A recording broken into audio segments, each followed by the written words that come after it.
What's going on, guys?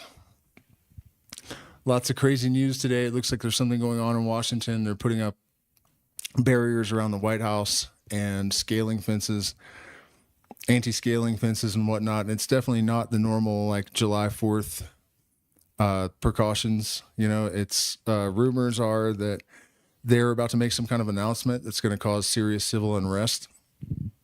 So here we go, you guys. You know, basically the bullet point of this presentation is that I've been hearing a lot of things about Palantir in the last couple of weeks. And I put it together with things that I've been thinking for quite a long time. You know, I got demonetized right after a stream that I did, shot up to almost 20,000 viewers.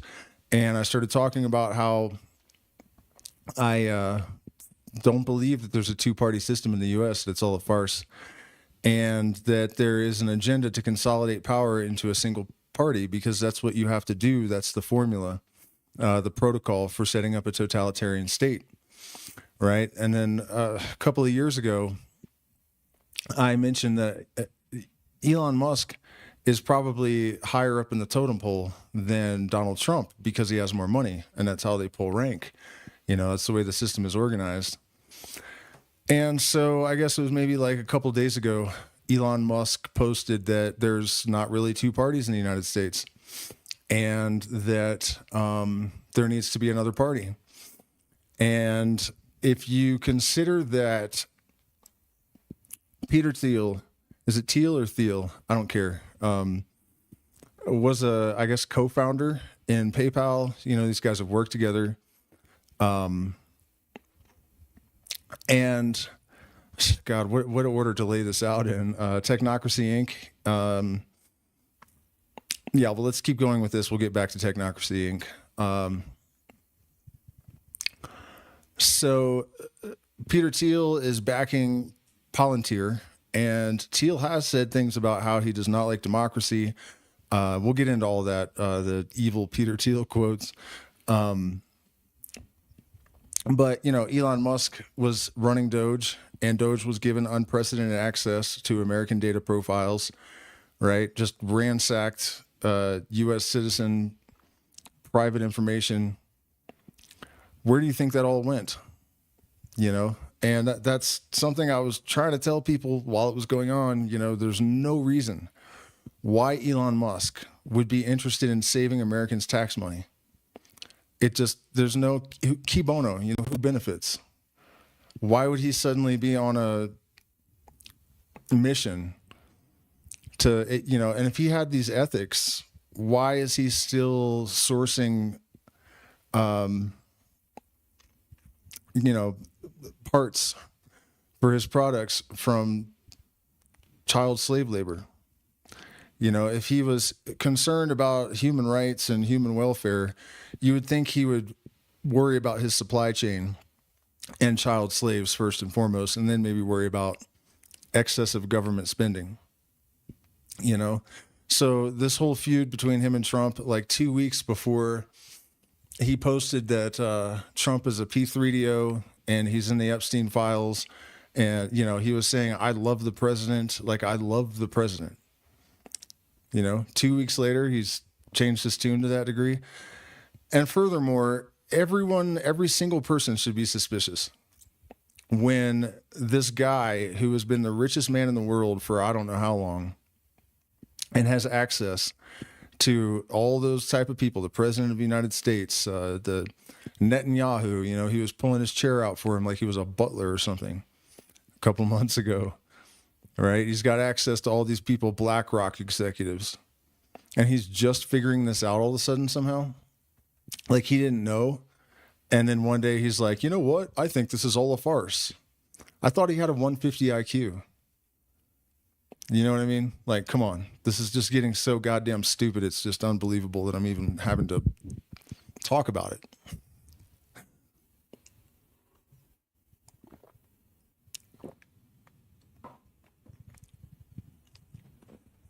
And so I've heard rumors that Trump is actually trying to find a way to like deed Washington, D.C. and all of its citizens to Palantir. So they'll own the citizens as well as the property. And I don't know what all that constitutes in terms of like jurisdiction or jurisprudence. I'm not sure which is the correct word in this case. But, you know, like legal power, governmental power. Is it a deal that would actually grant them federal government powers? What are we talking about here? You know? So I also feel the need to kind of reiterate the Technocracy Inc. thing. Elon Musk's grandfather founded or was one of the founding members of a group called Technocracy Inc. that had among its aims the consolidation of Greenland,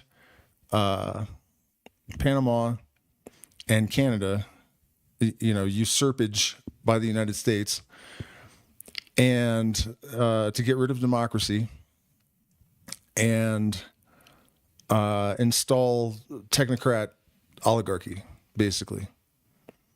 And now here we are watching all this unfold. It's quite the like dystopian sci-fi plot, but it's our real life. You know, our real life has become dystopian sci-fi. There's a concentration camp in Florida. All of a sudden, the president was doing photo ops there. Like, look at this fun thing we're doing now. You know, they found Hispanic people that were bound or cuffed the same way that ICE detains people. You know, and they're washing up on beaches as if they're just flying those planes out and chucking people out the window into the ocean. Maybe the camps they have are already full. You know. I mean, this is getting crazy. It's really getting crazy. And there's something else, because we're going to go through some actual data and just the information on Thiel and Palantir that I pulled up from Grok earlier, just for the fun of it. But something I just have to mention before we get into that. Some people have brought to my attention lately, and I've been seeing it forever, you know, this idea that like Donald Trump is like some light warrior that Pleiadian aliens are conspiring to use as an avatar of God to, you know, save America from these evil satanic bastards. And I can explain in very simple terms why that is completely insane. You know, there's miles and miles and miles of reasons. I mean, we could start with the fact that the Epstein connection, the Diddy connection, the fact that there are recordings of him talking about how he could get away with going into a locker room full of female minors, like on and on and on and on. Like this guy suddenly just decides he's going to be a saint or something. You know, the analysis of the assassination attempt now is pretty much unanimous that there's no way in hell it was real. You know, which implies that it came from much higher up in the government. Like, but forget about all that. Let's just talk about America and American citizens. Nagasaki and Hiroshima. The leaders of the United States at the time kindled the same energy that lights the stars upon their enemies. But not upon their enemies, upon moms and dogs and grandmas and babies, and they burn their shadows into the sidewalk. People have been dying terrible deaths because of this for like, you know, 80 years or whatever it is. The U.S. citizenry did nothing. When they heard about this, they should have been like, what? They did what? And they should have dragged their leaders out into the street and dealt with them the way that the French dealt with Marie Antoinette. Or people still like I think 3 out of the last 5 presidents in Ecuador have been physically removed by the people and like dragged out into the streets when they fucked up badly enough. They did nothing. They're like, oh, well, I guess, you know, we're fat and happy. Fuck it. Right. And then more recently we had Iraq, 200,000 civilians, not military personnel, civilians, moms, dogs, babies, camel spiders, whatever, you know, 200,000. And I've literally heard George W. Bush crack jokes about that because he was giving a speech and he's like this immoral, unnecessary war in Iraq. I mean, wherever it was happening now, I don't know, Israel, whatever. He said the wrong thing, and he's like, well, that too, and just kind of chuckled about it. 200,000 people had died. This dude was chuckling, and the audience laughter ripples through them, and I remember it. I remember all the adults just like laughing about how they didn't have any weapons of mass destruction. Meanwhile, I'm just going to go to my yuppie job, and you know what I mean? Like, I have an extra 3-car garage for no reason, and that's enough to pacify me enough to let my leaders just burn, mutilate, and destroy hundreds of thousands of people, and I'm just not going to do jack shit about it, right? Meanwhile, we have an exploitation economy that spans the entire globe.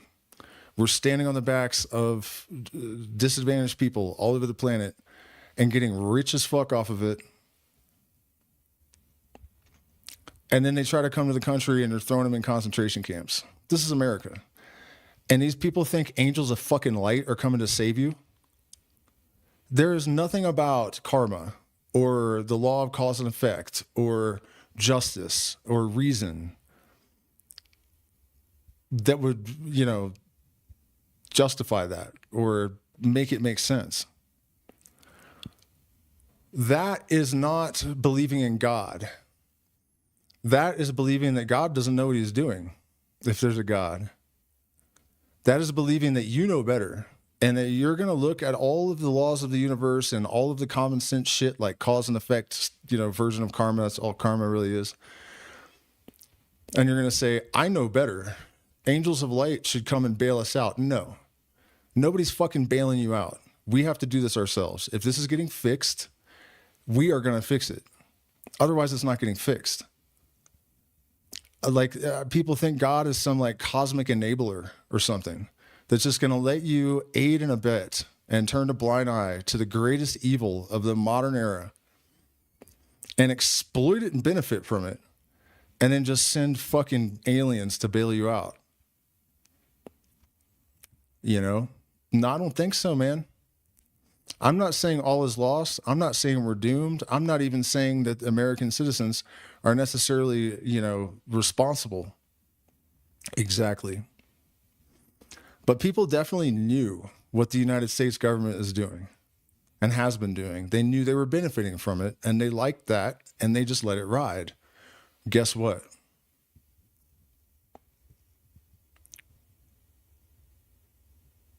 Karma's a bitch, man. And there's other ways to look at it. Like, you can't just let a festering cancer just go and go and go unchecked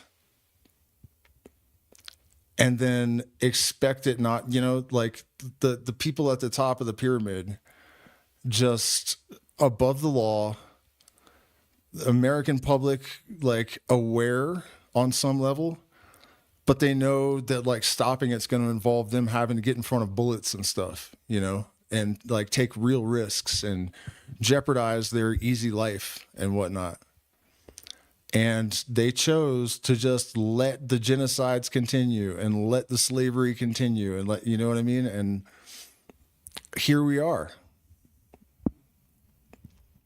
So I'm not even saying I don't believe in God. I'm not saying I don't believe in beneficent aliens, but I honestly don't think it would make any sense for anything to intervene on our behalf at this point. We have to do it. We created the monster. We have to kill it, or it's not going to die. Period. So there's that. Let me open up my, by the way, hit the like button, share, subscribe.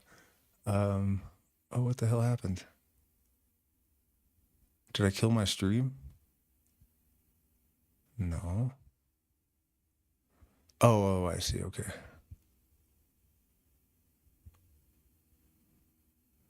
I'm going to pull up my screen sharing deal.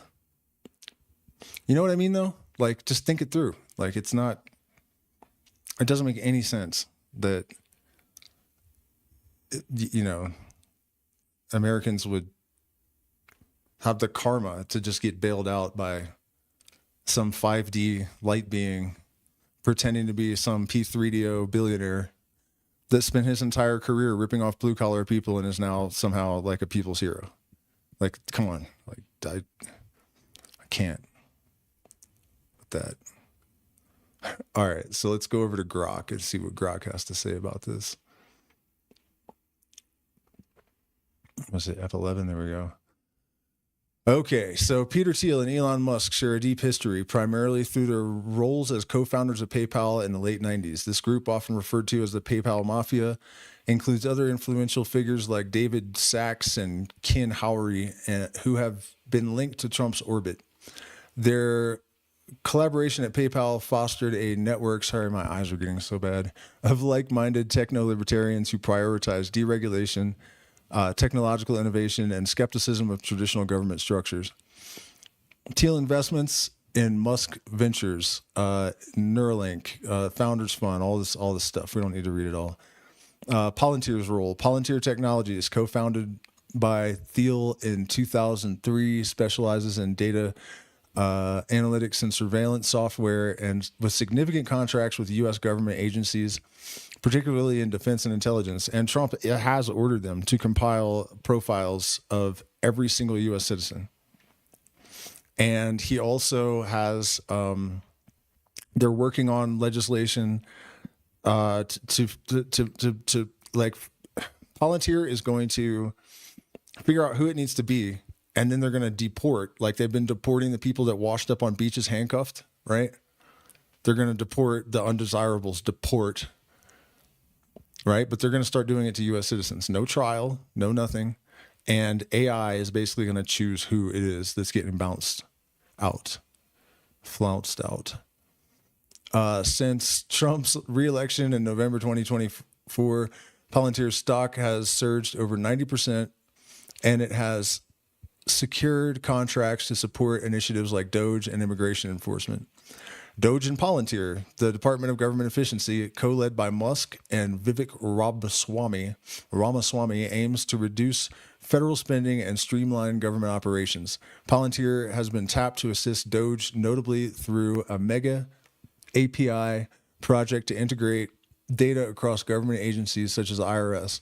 At least 3 DOGE members have direct ties to Palantir, and others are connected to Thiel-funded companies. Isn't this great? Isn't this wonderful? Thiel has been a significant political player, particularly in supporting Trump and aligned figures like J.D. Vance. His influence extends through financial backing and strategic appointments. Support for Trump. Thiel was one of the few Silicon Valley figures to publicly back Trump in 2016, donating $1.25 million and speaking at the Republican National Convention. He joined Trump's transition team and facilitated connections between Trump and tech leaders. J.D. Vance's role. Rise, actually. Thiel mentored Vance. Wow, look at this. Providing him a job at Mithril Capital and later investing $15 million in Vance's 2022 Ohio Senate campaign, the largest single donation to a Senate candidate of all time. Thiel also introduced Vance to Trump, paving the way for Vance's selection as Trump's vice presidential running mate in 2024. Appointments by Trump's administration. Thiel's network is deeply embedded in Trump's second administration. Key figures include David Sachs, a PayPal Mafia member and Thiel ally, appointed as Trump's AI and crypto czar. Jim O'Neill, former CEO of the Thiel Foundation, named Deputy Secretary of the Department of Health and Human Services. How's that for taking down the deep state, MAGA? This is the deep state. This is the deepest deep state. Your boy was a Trojan horse.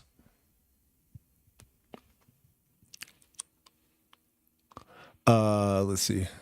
True Stevens, a Founders Fund partner, reportedly considered for Deputy Secretary of Defense. Luke, man, I wish I knew how to like make this bigger because this is killing my eyes.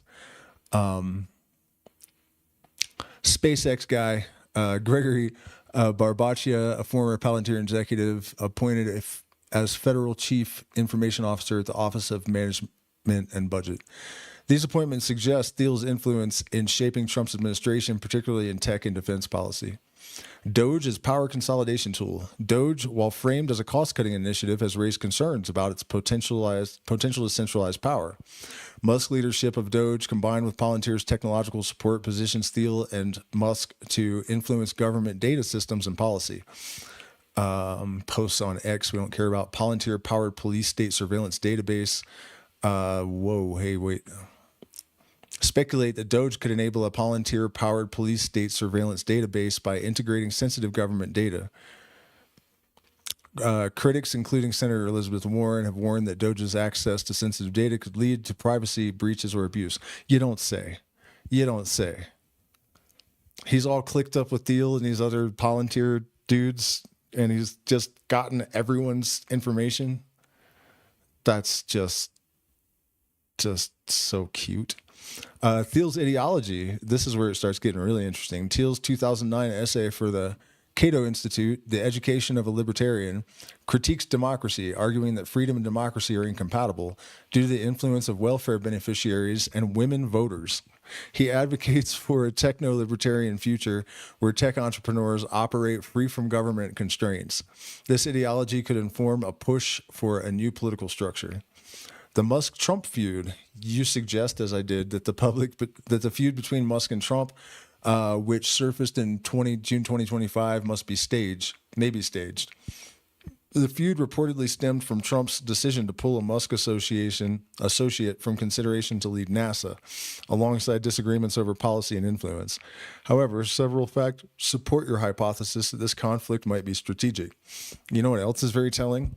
Usually if someone messes with Trump, he says all kinds of terrible things about them, and like you can tell that the way he has responded to Musk, he is just completely bitch made. You know what I mean? Like Musk owns him.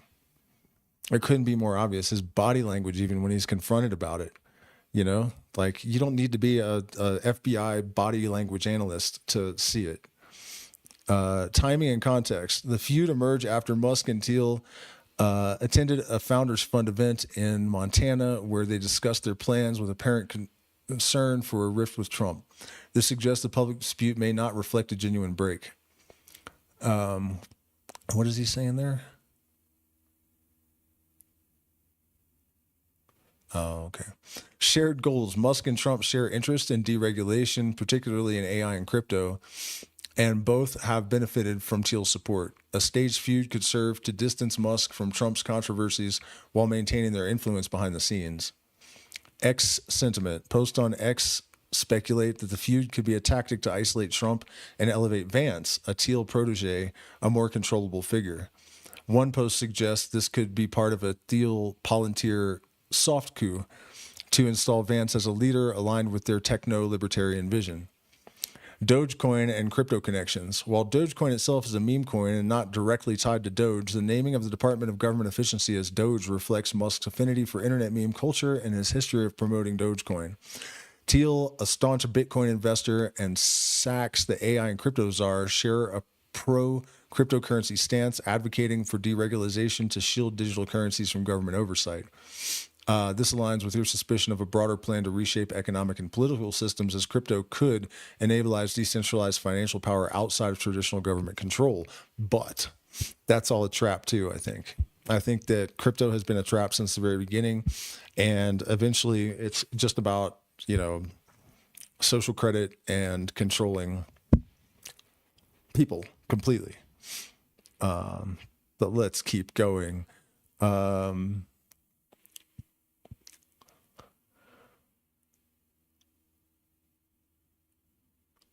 Actually, let's skip a little bit. We're going to go to, because it was acting like it didn't know about Musk saying there needs to be a new political party, so I told it.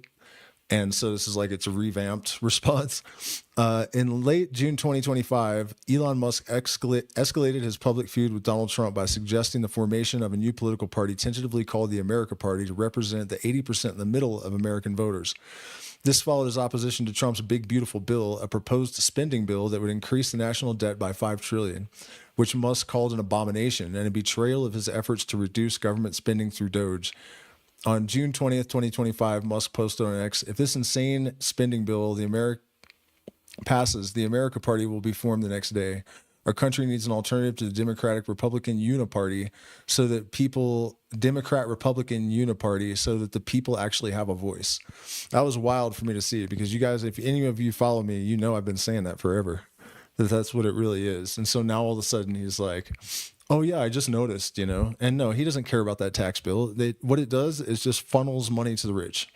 And like the tax hikes on people in like the bottom of the lower class are absurd, like completely batshit crazy, crippling, and the cuts to the wealthy are like, the biggest in history.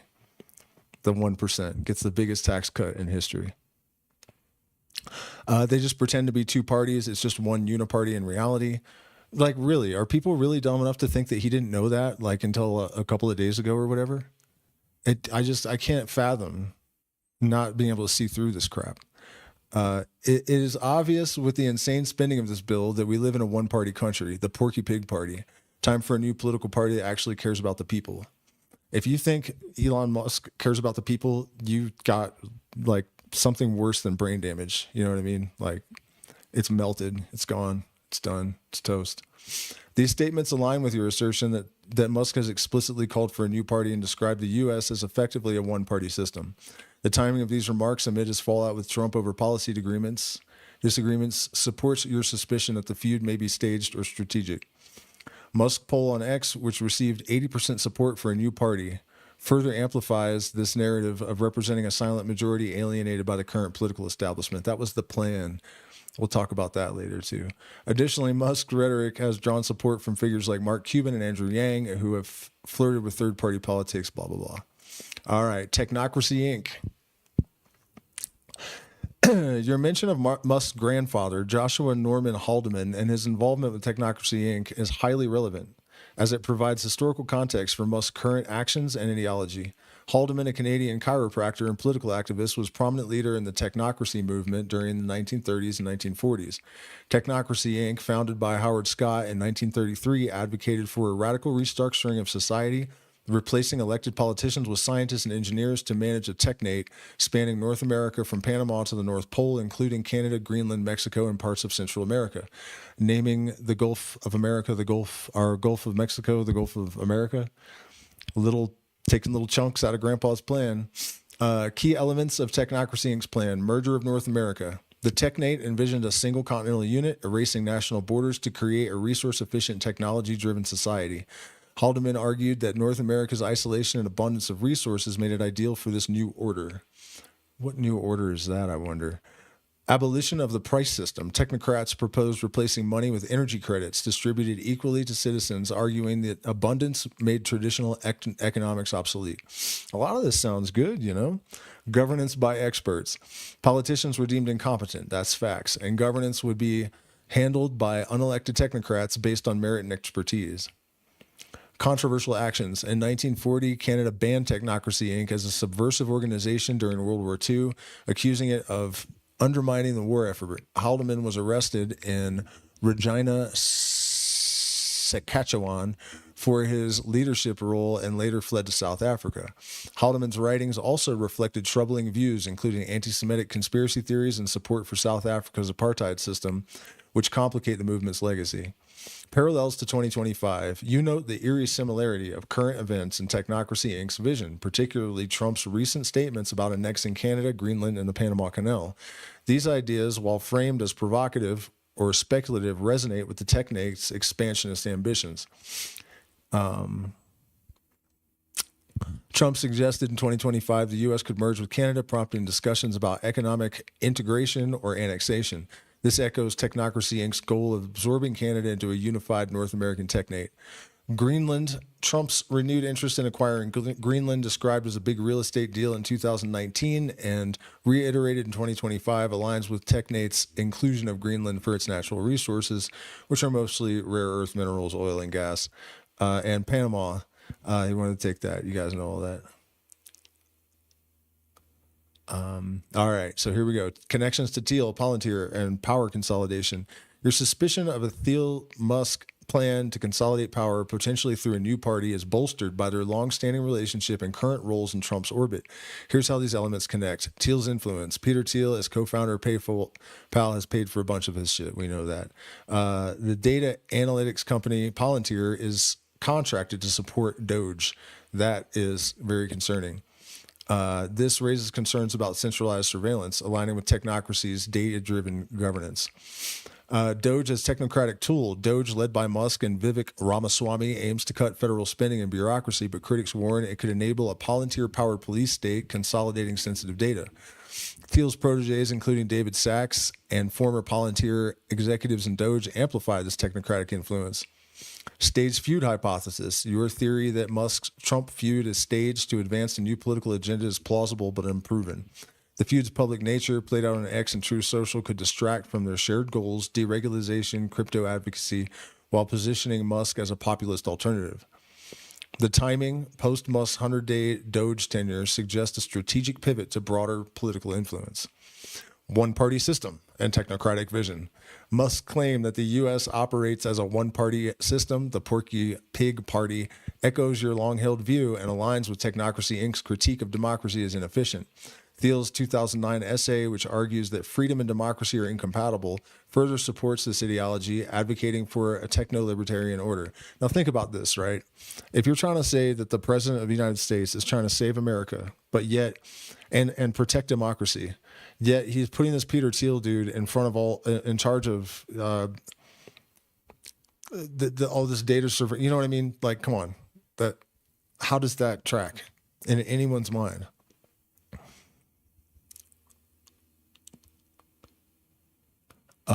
So yeah, the America Party is likely about rebranding the technocrat vision, aiming to consolidate power into a technocratic elite rather than creating a traditional third party.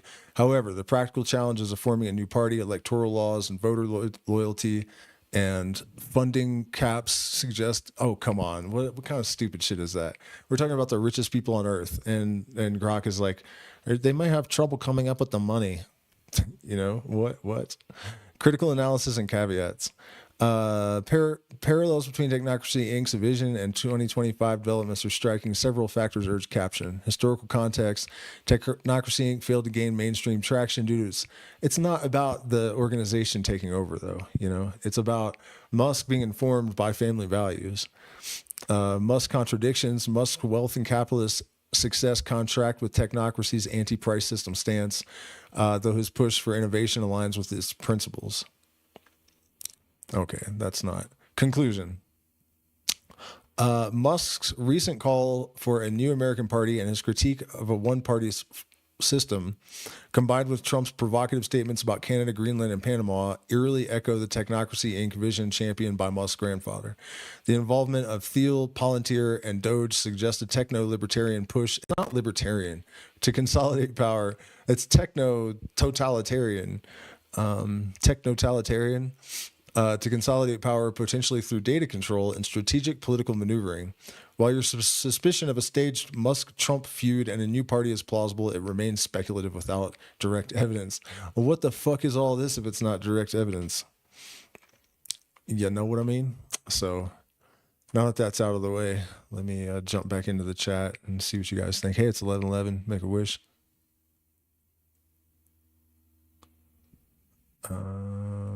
Video capture device. Hey, there I am.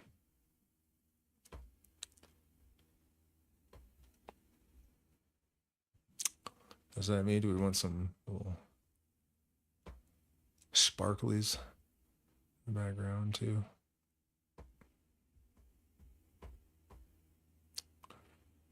Mothership landing. So, you know what I mean? There's pretty much no question about what's happening. And the thing about all that is, idea is actually the old Greek for pattern, right? And I'm not really sure I understand how all of this could work with such a high degree of specificity. But I just have to say, you guys go back and watch my old political streams and you'll see that I've been describing all this for years and years and years to a T, and I haven't missed at all. If you can predict the behavior of a system, it means that you understand the system. This is how meteorology works. It's how the weatherman can predict the weather. You know what I mean? Like, there's no question about it. And then it comes to, what do we do about it? That's a much more complicated question, but I'll do my best to try to offer something, because I certainly don't want to just describe all the terrifying problems and not offer anything.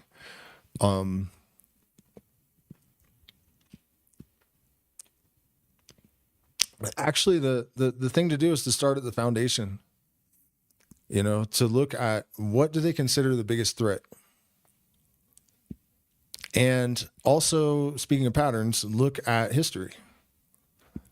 Right before the last attempted revolution in the United States in the 1960s, the psychedelic revolution that just kind of petered out, there was a civil rights movement. That right there tells you why they put all of their energy and propaganda and money, so much of it, into fomenting racial tension. It appears to be that their biggest fear is that the lower classes will unite.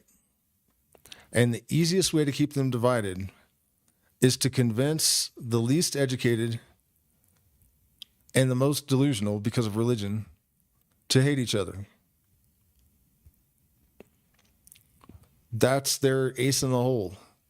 This is why when you look at like media campaigns that are supposedly about helping with race relations, there was a 19-year-old autistic, unarmed, no criminal record, not doing anything wrong, unalived by police in Colorado, like a couple of months before George Floyd, who had put a gun to a pregnant woman's belly and was about to like drive a SUV into heavy traffic with meth and fentanyl in his system after having tried to scam a family business. You know what I mean? Like, that's the martyr they choose instead of this other kid. And what happened? You guys saw what happened. The racial tensions and the hatred on the right, and, they're reinforcing stereotypes. And, the first thing is to stop falling for that shit. I've been on like TikTok and various platforms, and if you see a black man convicted of a crime, and then you start scrolling through the comments, you see all these insanely racist comments. But if you scroll long enough, you'll notice that the same exact sentences appear over and over and over again. And I suspect that those are bots. And the reason that they do this is that even people that aren't really fundamentally racist will act like they are if they think the herd is doing it, because we have instinct to, safety in numbers. That's why people do this. This is why if you watch these political parties and you see them doing the opposite of what their people supposedly support with the left, it was censorship. Like, we hated censorship and that was the rights thing. And then all of a sudden the left is fine with it because their bosses told them that that's how it is. It's not the values. They're literally, and they're not even thinking about it. It's just instinct driven behavior. They see the majority going in a certain direction and they just do it instinctively, which means unconsciously, automatically. And then there's all kinds of other psychological mechanisms at play, like, what is it called? Personality addiction, I think, is the term they use for this, where people they identify so much with a political leader that if they were to criticize or admit that they were wrong about this person, they would basically be saying whatever they're like. If they said, we admit now that Trump is a P3DO and an evil bastard and all this, they would be saying that about themselves because they identify so strongly, and so they can't turn back. Old Turkish proverb: no matter how far you have gone down a wrong road, turn back. People aren't going to do that. They're not going to do it. Yeah, but so they're fostering a lot of racial dissonance, and I have a feeling that that's going to accelerate. They're they're going to push that. So watch out for that, guys. You know, don't fall for it. I hope we don't have a lot of sheeple in this community anyways, but worth mentioning.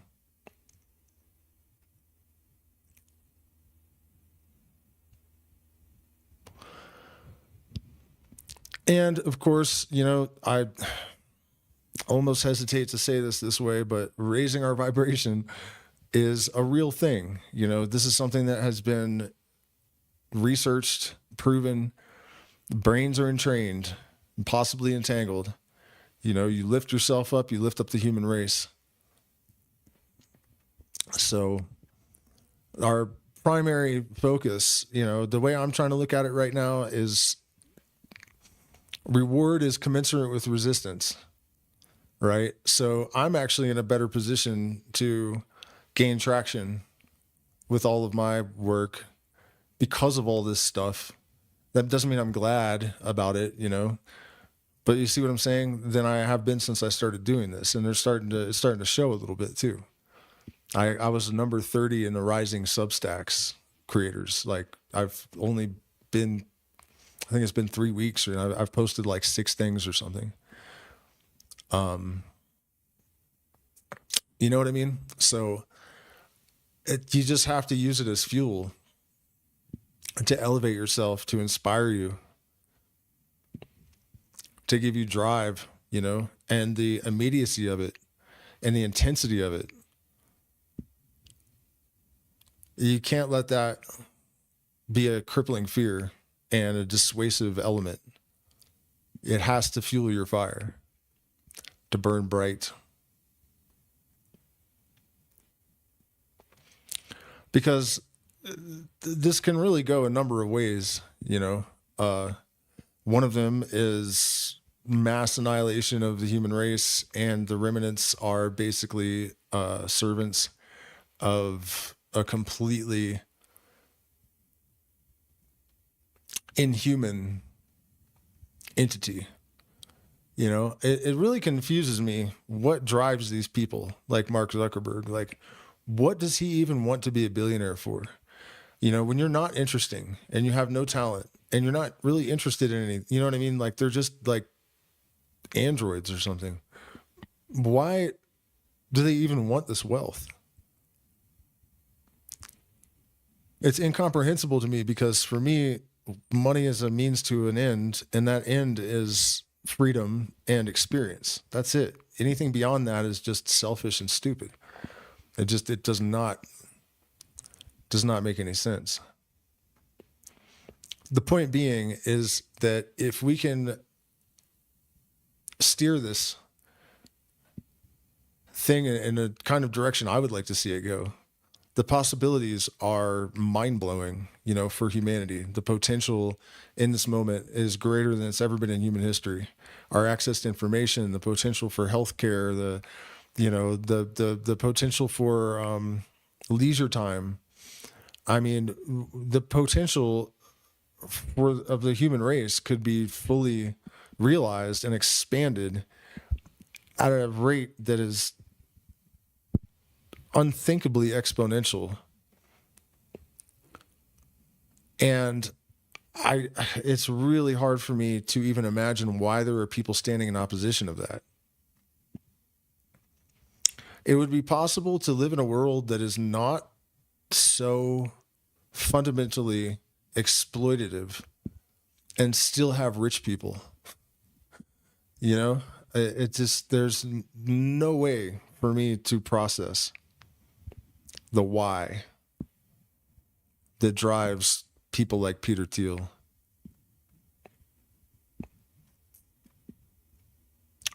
But they is driven. And unfortunately, they is driving. And Jesus is not going to take the wheel.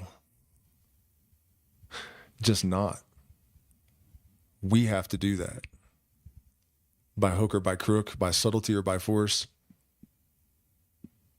Probably both.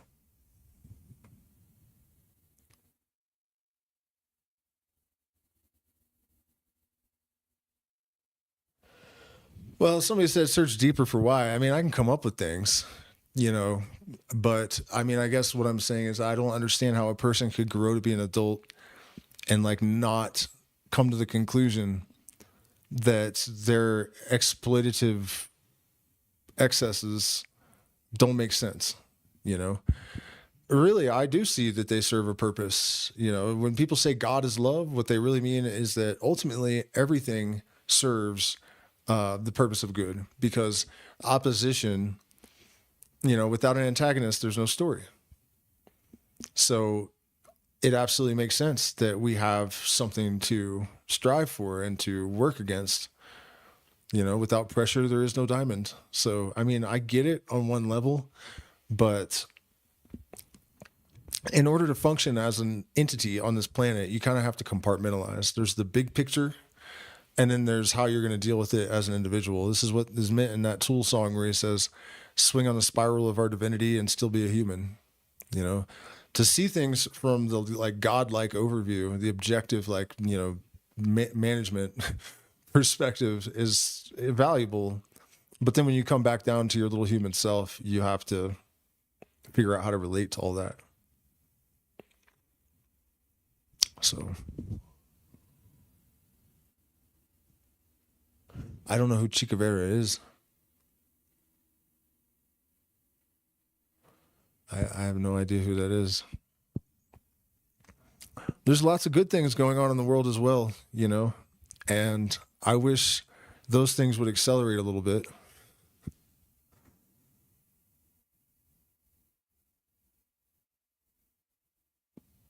Well, Stevenus there says, I think they're farming us because they don't need us. I hate to be the one to tell you this, bud, but there's not going to be that many here for much longer. I really don't think. I don't think so. I kind of got this download about a massive depopulation agenda in like 2011 or something. It just hit me standing in my kitchen. I just knew that that was part of what was coming, and the reasons for it and everything. It just kind of like spilled open in my brain, and I even described how it was going to go down and everything to my the singer from my band was talking to me in my kitchen when this happened. And actually, when he said, "When is the shit going to hit the fan?" I said, in 2020. I don't know why, but that's seriously what came out of my mouth. But yeah, I mean, one way to think about it is that you can't disturb the balance of nature and not expect there to be perturbances, you know? You can't do that. You can't sustain populations that would have been killed by viruses and whatnot artificially and then think that that's not going to be a problem eventually. You know what I mean? You can drive nature out with a pitchfork, but it always comes roaring back again. Tom Waits, right? It's true. You can't do that. You can't upset the balance and then think everything's going to be fine. You know, global warming, big controversy. I've never really taken much of a position on it, you know, but I think of it honestly as like people are germs, and that's the fever reaction of the planet. You know, so I think it probably is true because that's how biological systems deal with shit. You know, if your body has an invader that is doing damage, its response is to try to make the environment uninhabitable. And, you know, as we're rumbling our nukes and thinking about pulling that stunt, you know, there have been volcanoes going off all over the place, and there's a super volcano off the coast of Italy. I think there was like 24 eruptions around it, like tremors basically, like it might erupt. I would call that an immune response. You know, and the thing about this lack of balance is that at a certain point, if the suffering, starvation, war, poverty, all of this stuff does not compensate for the pleasures and the innovations and the, you know, then I would expect an innovation, an extinction event. The planet is alive and it's conscious. You know, the more science looks at this, the more they're realizing that some sort of panpsychist ontological model is closer to the truth than the abject, materialist, deterministic, whatever that shit is, you know. And intelligence is emergent from like interactions of smaller systems, right? We have particles that have the most fundamental level of intelligence, and they interact to form larger systems like chemical systems that have levels of interaction that result in other things, all the way up to, you know, a human, which is a collection of, is it trillions of single-celled organisms, you know? And we kind of think that the apex of that, the eye in the triangle of that system, we are that. You know, all those little organisms are like the stones in the pyramid, and we're the eye at the top. But it's really an aggregate, a light cone, you know, and then you can extend that up to the level of something like a planet. But it still knows on some level things are happening and how to respond to them.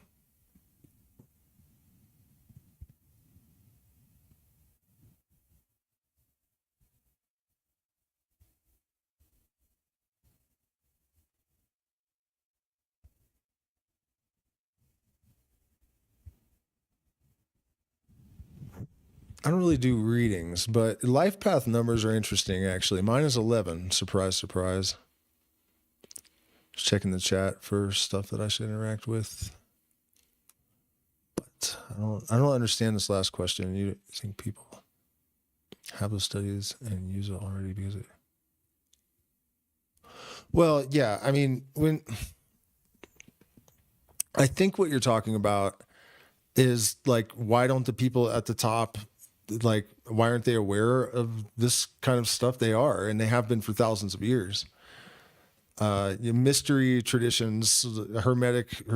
I mean, it's really older than Hermeticism, but you know, that stuff was banned in Egypt and replaced by a monotheistic religion, because people that are aware of, that have like a holistic understanding of themselves and that relationship to a holistic universe, you know what I mean? Like a more complete bird's eye view of their existence, become sovereign individuals, self-governing, and they're not governable, and they won't tolerate it. You know, they can't be manipulated. They can't be controlled with fear. So they, you know, they abolished it then, and they abolished it in Rome in the 3rd century, and they've demonized it in the United States and Europe for hundreds of years. You know, they know exactly what's going on. That's another thing that I find really confusing. You know, illumination does not necessarily mean that you are good. You know, it's a spectrum, I think. And there are illuminated people that are just the devil incarnate, and, you know, everywhere along the spectrum, just like everything else. I think the universe is just kind of like manifestations along a spectrum of light, you know, basically. And every possibility is fulfilled. Like, there are men that are almost entirely feminine, and women that are almost entirely masculine, and everything in between. You know what I mean? It's like that. And I think that every level of intelligence expresses along the spectrum like that, from good and evil and highly intelligent and super stupid and good, you know what I mean? Like, that's just what the universe does as a novelty creating engine.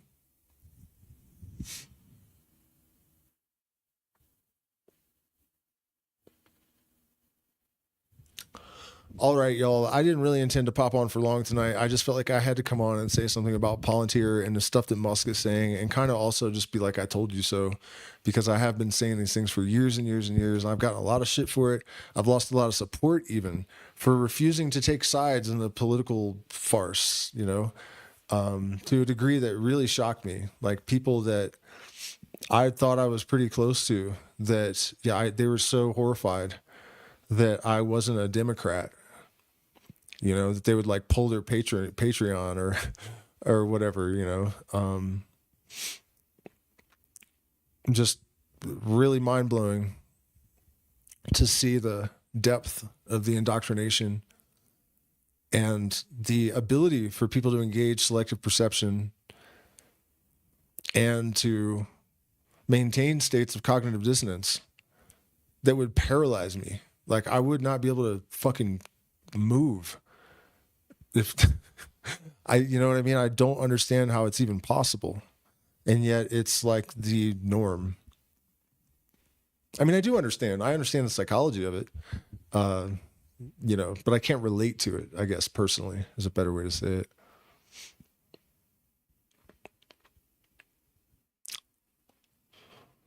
So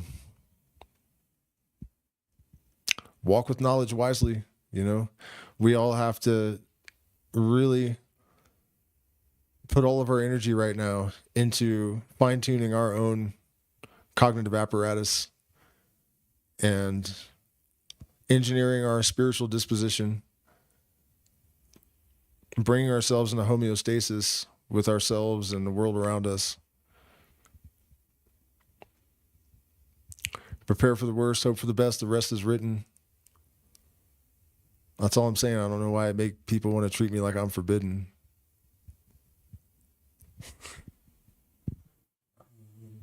Yeah. All right, guys. Good night. Thank you so much. Please hit the like button, subscribe. If you appreciate this content, support the channel. We were demonetized. I didn't put myself in the middle of the screen at all. It's goofy. Yeah. Become a patron. Join my Substack. We still have space at our events in November in the Amazon and here in the Sacred Valley in late July until August.